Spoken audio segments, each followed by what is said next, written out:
I think I'm dreaming. McLaren 1-2, Norris win at his home Grand Prix? Who cares? Because Nico Hülkenberg, I repeat, has a bloody podium in F1. And hey, all I'm saying is, I was at this race. So I think we all know that 100% I was the reason for this. Of course, he must have seen me in the crowd and just been like, you know what? I've got to do it. I have to do it. I did it in F1 Fantasy for him in Spain. Now I'm going to do it in Silverstone while he's right here. So sadly, what does that mean? Well, my bank balance is not going to like me because now apparently I've got to go to every single race to get Nico Hülkenberg consecutive podiums. And hey, let's see if that plan works because I will be at Spa.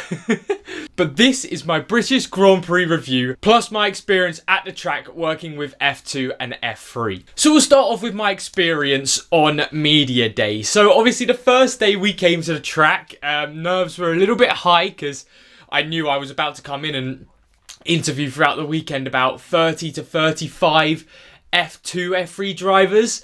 So of course, a little bit nervous. Plus, it's an hour and a half drive from my house to Silverstone.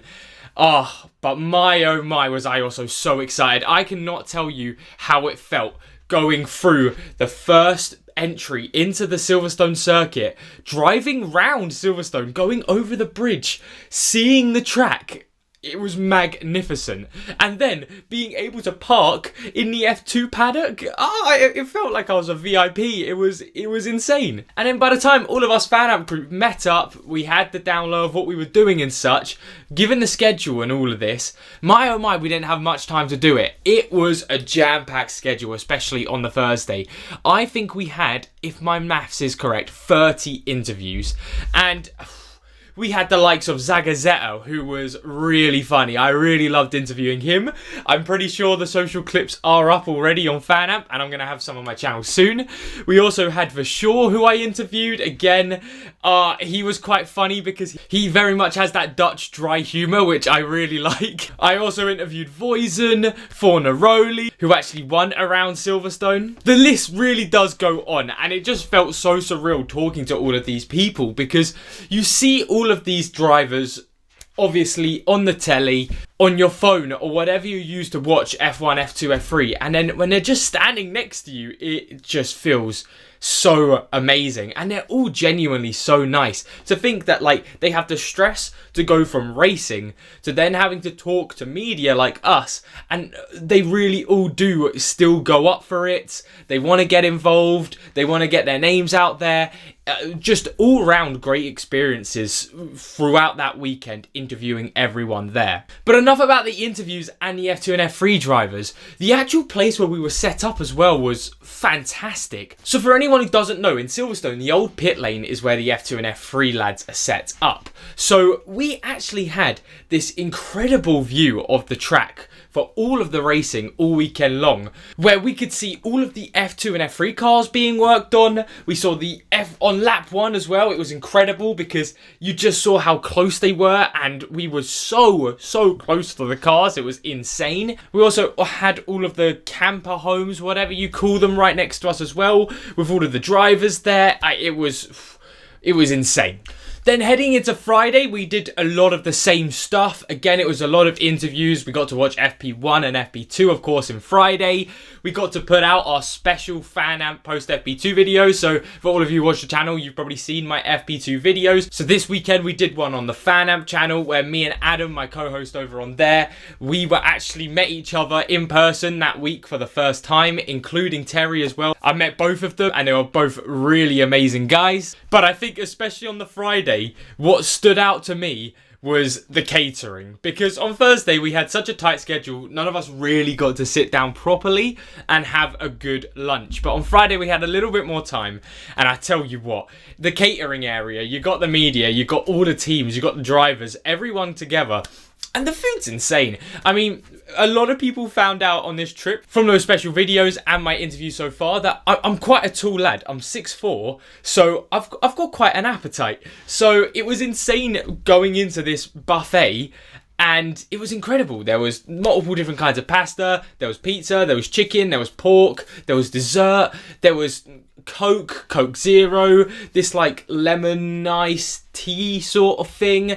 It was incredible. Oh, and a massive coffee machine area, which was, I didn't actually try out, but I tell you what, I don't know how everyone isn't gorging their faces every time they're in there, because the food was brilliant. So at least on the Friday, I definitely did have a full belly. And then probably the most exciting part of the whole trip, for me at least, as a fan perspective, was Saturday.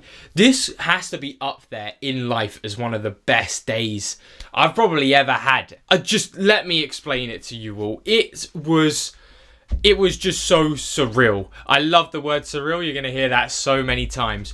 But we literally got F2 and F3 grid walk. It was absolutely insane. So on the Saturday, we got to go to the grid walk for the F2 and F3 sprints. And oh my God, the way it's set up is incredible. So we were allowed into the garages with all of the F1 stuff there, all of the F3 drivers at that time in their cars obviously going past. When it was the F2 drivers as well, they obviously were practicing going into their pit lanes as well and then coming out. And it was so weird because you see like all of these barriers up to these cars, and then all of a sudden you're like a foot, 2 feet from these insane cars. So then we exited the pit lane, and of course we were allowed on the track heading into turn 1. So we got to see Luke Browning's car on the start, Lindblad's, Dunn's, Voisen's, you name it. Everyone we were talking to there, Tasser, who was really nice by the way as well, and he got the F3 sprint win.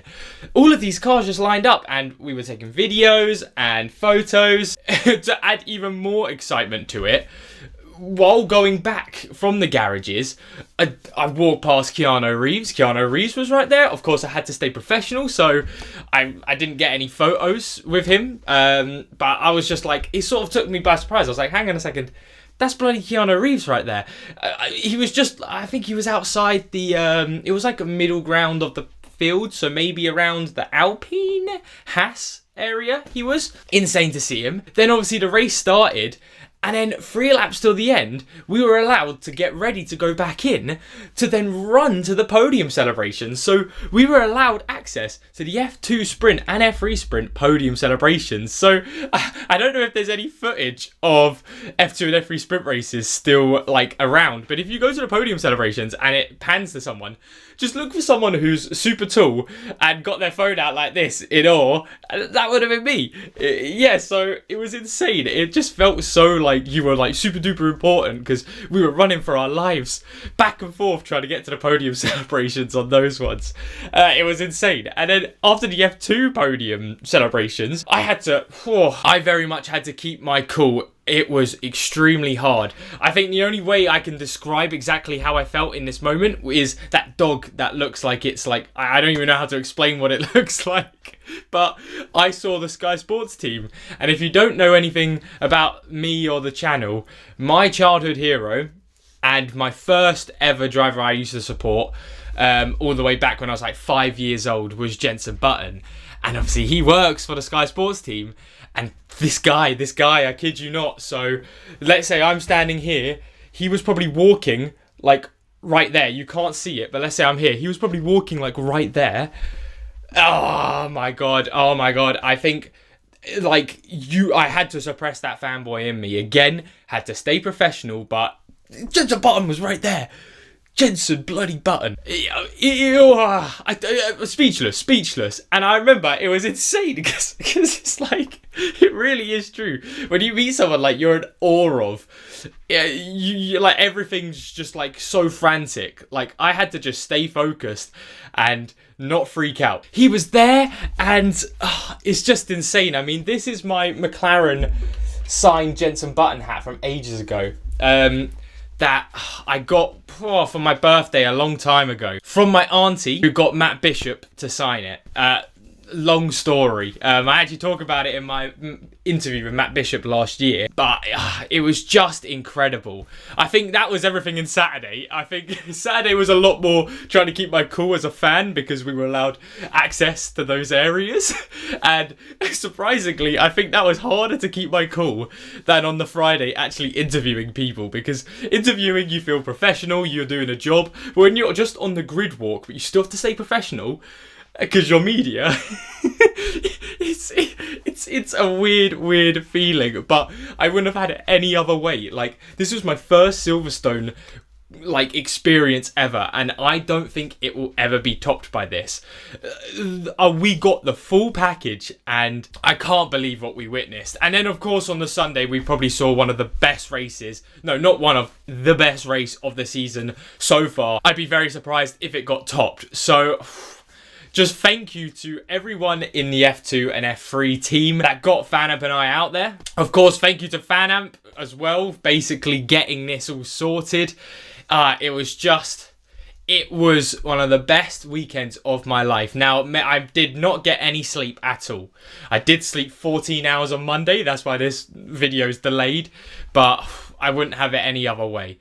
Incredible. But anyway, now that I've talked about my experience, let's actually talk a bit about the actual racing, because it has probably been about 15 minutes of this video and I haven't even got to the Grand Prix review yet. Well, you know what? That counts as the Grand Prix review. It's around F1. So coming out of Friday, the main talking points were that Ferrari had some extreme pace. So that threw a few spanners into the works, especially in F1 Fantasy, of do you run the Piastri, Russell, McLaren, Mercedes builds? You also had Paul Aron in a Sauber. Again, brilliant to see young talent given these opportunities to be in practice sessions. You had Mercedes, who looked pretty slow, and you were just kind of hoping for Mercedes, at least if you were a fan, that the cooler temperatures over the weekend on Saturday and Sunday would push him a little further up the grid.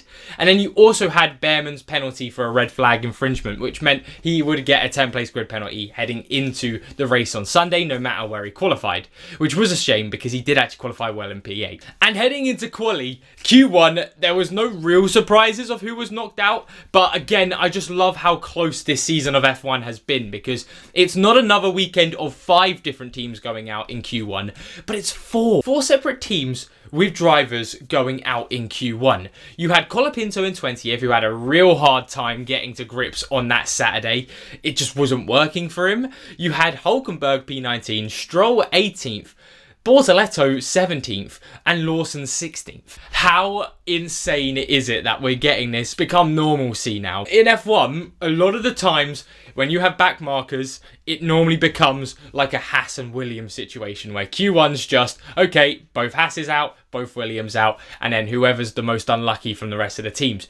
You rarely get seasons where it's this tight and you can get all of this craziness. Then in Q2, again, nothing crazy. Sad for Tsunoda to not be out into Q3. However, it was better than Austria at least, but again, nothing crazy. Williams didn't have that much pace, but again, it was a toss of a coin if they were actually going to get into Q3. But then Q3 turned around, and what a session. He is inevitable, isn't he? You just knew he was going to become the man of the hour. Silverstone, British Home Grand Prix. He wants to cause an upset, and cause an upset he did. Max Verstappen, man, he is just on a different level. You had the likes of Norris, Piastri, Leclerc, all making mistakes heading into Sector 3. Who doesn't? Max Verstappen. And he takes pole position in a Red Bull that just looked nowhere the entire weekend. It was just insane, especially when it looked like it was between McLaren and Ferrari for the pole. And then all of a sudden Russell's up there as well. You just can never predict F1 this season, especially in quali right now, because McLaren somehow still find a way to not get these pole positions. But with Piastri second and Norris third, it meant we were on for a great race. And again, with changeable conditions on the rise, the weather report, no one really knew what was happening with the weather. It looked like it was going to be a brilliant race. And I mean, no surprises, it was. Where do I even begin with this race?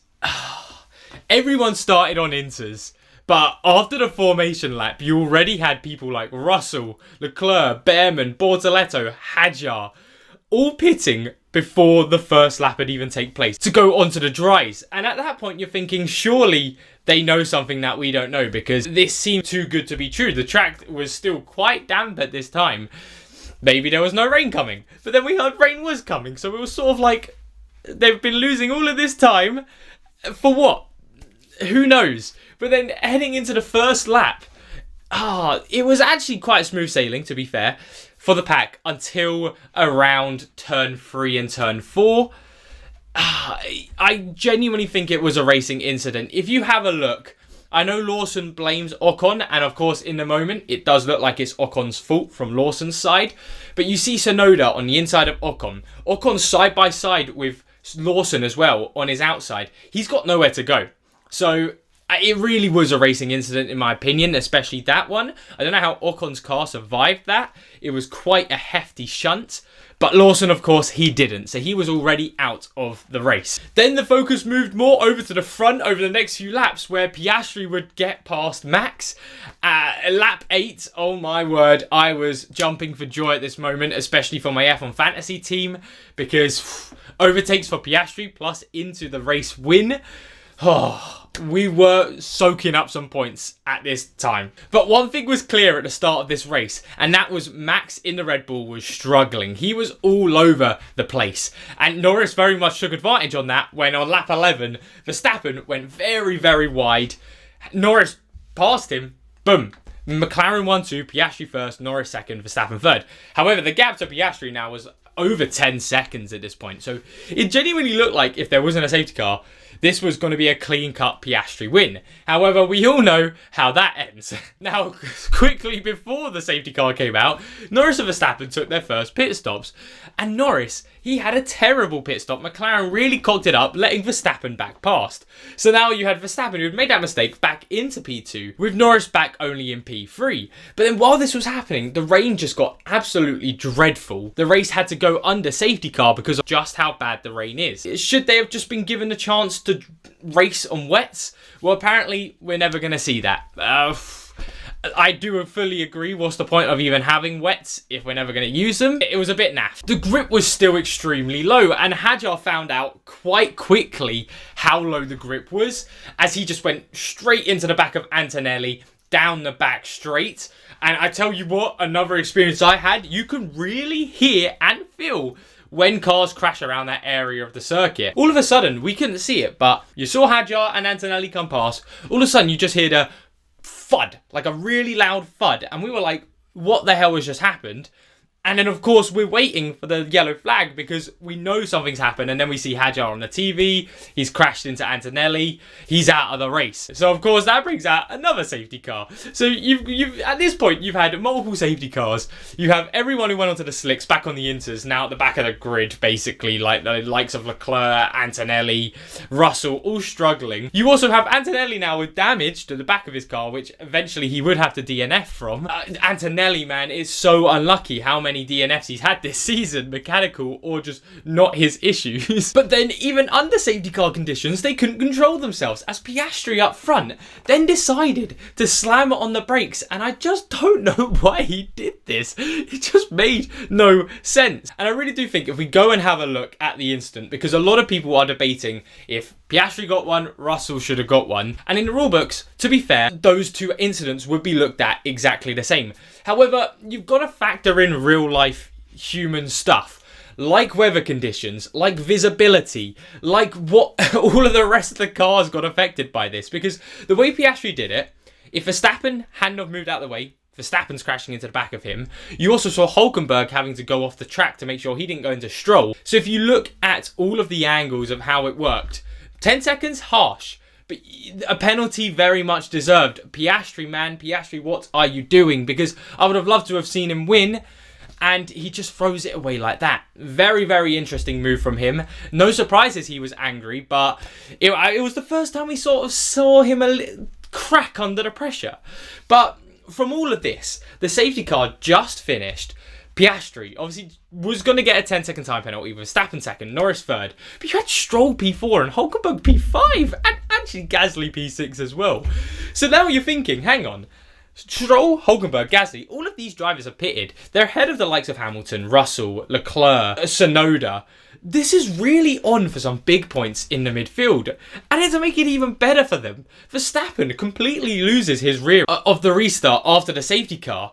So now we had McLaren 1-2 with Norris technically the net leader of the British GP insane, with Lance Stroll in third. Lance Stroll with Nico Hulkenberg fourth in the Sauber. And this is where my heartbeat started to go crazy, because I truly believed Hulkenberg had it in him to get past Stroll, and that's all he needed to do. Oh my word. And then he eventually did. When the track tried out enough for Nico Hulkenberg to get DRS, he eventually got past Lance Stroll, and Nico Hulkenberg was P3. I repeat, Nico Hulkenberg was in a podium position, and I was freaking out because we all know exactly what happens when he's in podium positions, and it's not good. So then he gets into P3, but then you've got Hamilton who gets past Stroll, and Hamilton is a lot quicker than Hulkenberg at this point, and he gets the gap down to 1 second.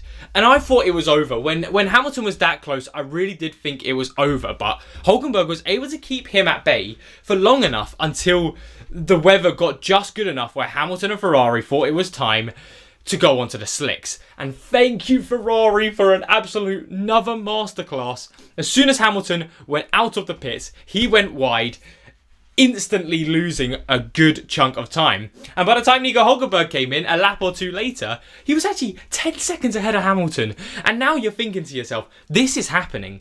There's less than 10 laps to go. Nico Hulkenberg started with a 10-second gap. He just needs to not lose more than a second to Hamilton. And oh my, was everyone so tense. We all knew how insane this would be to happen. And hey, guess what happened? He bloody did it. Not only did Lando Norris win his home Grand Prix, not only did McLaren get a 1-2, sack it all off, like I mentioned at the start, because Nico Hulkenberg got a P3. And hey, you had some amazing results elsewhere as well. You obviously had Lewis Hamilton P4. It was good after such a hectic race, and it is a shame to see his consecutive podium finish at Silverstone go, but I couldn't think of anyone better to get that podium position over him for this to be broken. You also had the likes of Gasly up there, Stroll still up there, Alonso after a terrible strategy still being in the top 10, Albon up to P8. It was just a great race to watch, and I don't think I'm ever going to see anything like that live ever again. So overall, you're probably thinking, Zach, where does this go into your rankings for this season's races so far? So like usual, I've been doing this for the last few races, my race reviews, and I mean, I might be a little bit biased here. I probably would have given it a 9 out of 10 if I wasn't there. But this is a 10 out of 10. Purely for my experience at the track. The race itself, I think arguably some people would give that race a 10 out of 10. That was like the ideal P3 position, and it will never be topped like that. So, hands down, the best race of the season so far. Up there with the best races of the decade. Up there with the best races of the century so far. That's how insane this race was. And for anyone whose first race was the British Grand Prix, I very much hope that hooked you into the sport. But also, be prepared for some stuff like Monaco 2025 as well. So here is my updated list now. And as you can see, Britain goes at the top. And what a season we have had, and what a way to get into these last few races before the summer break. Of course, now we have a 3-week break. I don't know what I'm going to do with myself, but we'll see. I've got lots more videos planned for all of you over this 3-week break. And hey, like I said, I'm going to be at Spa. But anyway, comment down below, where would you put Silverstone? Was it the best race of the season? Are you happy that Lando Norris won? Should Oscar Piastri got that podium? Talk to me about Nico Hulkenberg. I just want to talk about him all day, every day. Comment how amazing he is. Comment a crazy stat about Hulkenberg you've learnt, because I'd love to know some more. Like how he scored more than Red Bull since Barcelona. But hey, as always, thank you all so much for watching. Enjoy the rest of your day and enjoy the rest of your week. Take care.